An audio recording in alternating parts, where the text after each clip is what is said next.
Esta es la pirámide invertida que ofrece los niveles de un texto.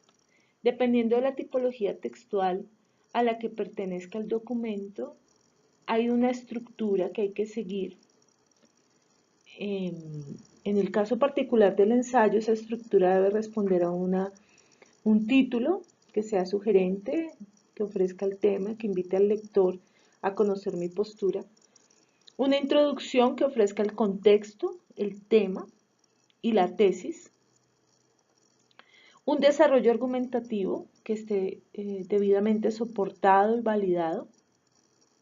Y unas conclusiones que recojan el tema y abran nuevas perspectivas de investigación.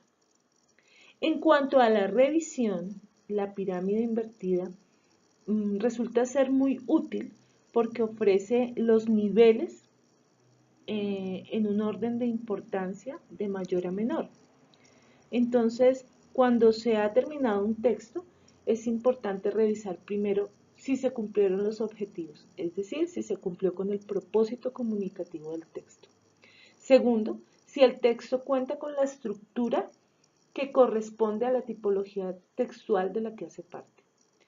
Tercero, si los párrafos del texto están organizados de manera adecuada y si responden a ese desarrollo argumentativo.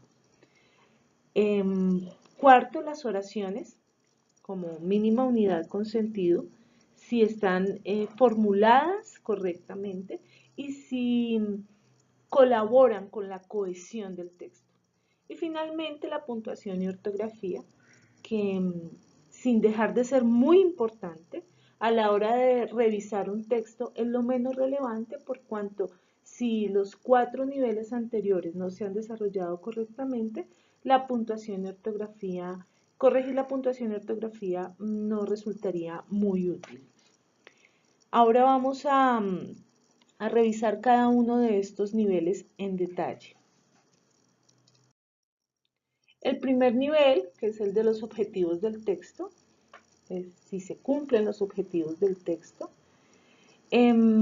Para revisar esta parte es importante respondernos a la pregunta, ¿se cumple con el propósito comunicativo del texto? ¿Y cómo podemos llegar a saberlo? Verificando si la introducción presenta una tesis clara que responde a la siguiente ecuación: tema más forma verbal rectora más comentario. Si se presentan argumentos válidos y se expone de forma crítica mi postura sobre el tema. Y si se presentan ideas concretas y debatibles sustentadas en una base teórica sólida. Esto, por supuesto, en términos del ensayo como tipología textual. Si todos estos factores conjugados permiten que yo cumpla con la intención comunicativa que tengo, es decir, que llegue al lector de manera clara, ofreciéndole mi postura crítica, sustentada, organizada y claramente. Luego viene el nivel de elementos estructurales del texto. Esto tiene que ver básicamente con la forma.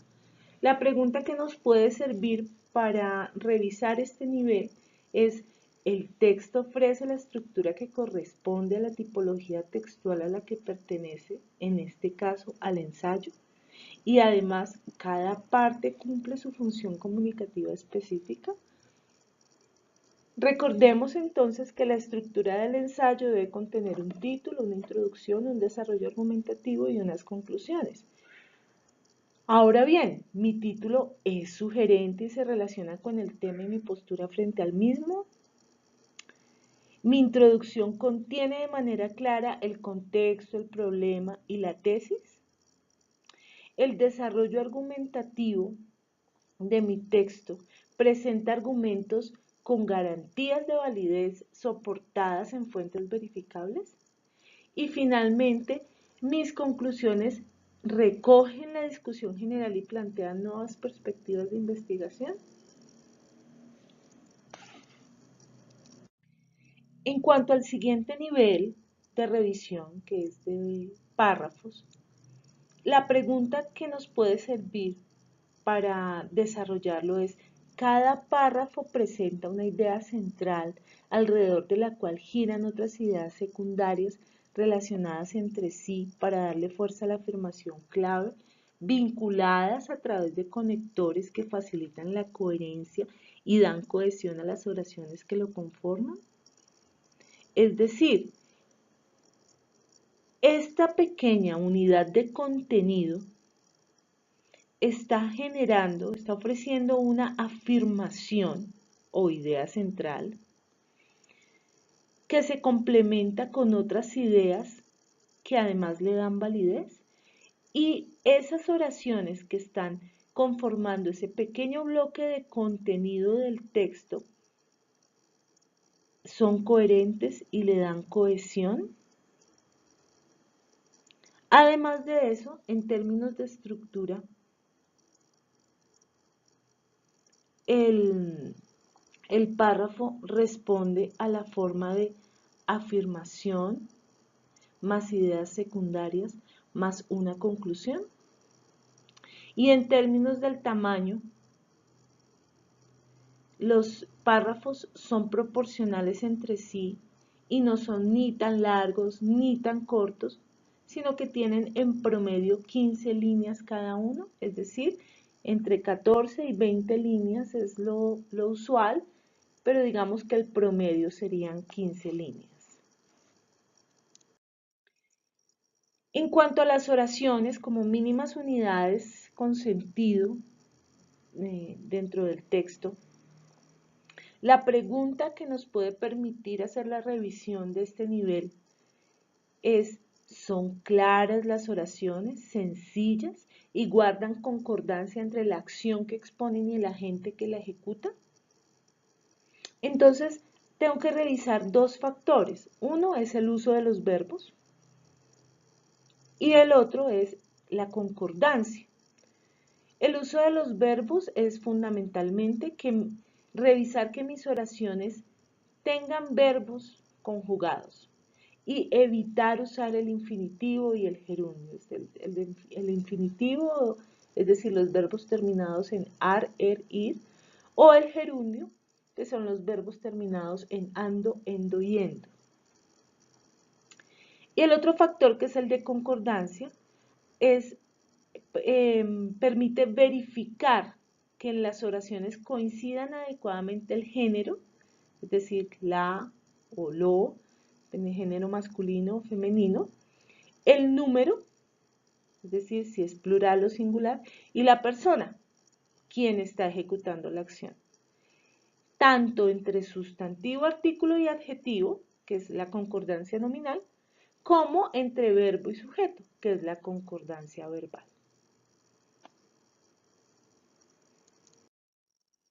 Finalmente, en el nivel de puntuación y ortografía, lo que revisamos es si los signos de puntuación se han insertado lógica y adecuadamente, y si las palabras usadas en el texto marcan su acentuación ortográfica, es decir, la tilde, y están escritas correctamente.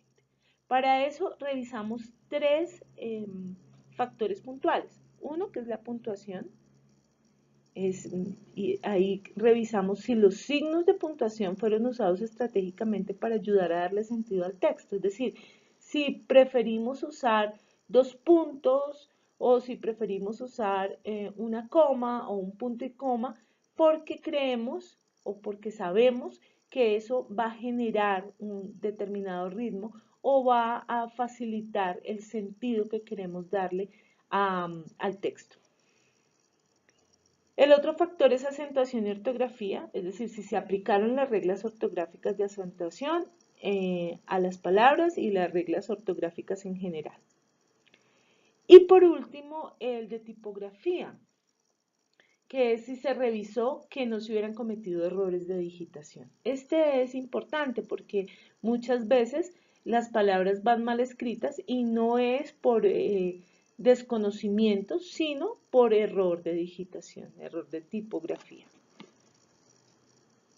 Ahora vamos a profundizar un poquitito en las reglas para ver con más detalle estos factores. En cuanto a los signos de puntuación, bueno, la coma representa una pausa breve y sirve para enumerar categorías y separar oraciones con un mismo sentido. El punto y coma representa una pausa un poquito mayor que la de la coma y menor que la del punto. Sirve también para separar oraciones, pero estas oraciones o enunciados tienen sentido propio o sentido diferente, no como en el caso de la coma, que son oraciones con el mismo sentido. El punto representa una pausa larga en comparación con la coma y el punto y coma. El punto seguido separa oraciones, el punto aparte indica el final de un párrafo y el punto final marca el final de un texto.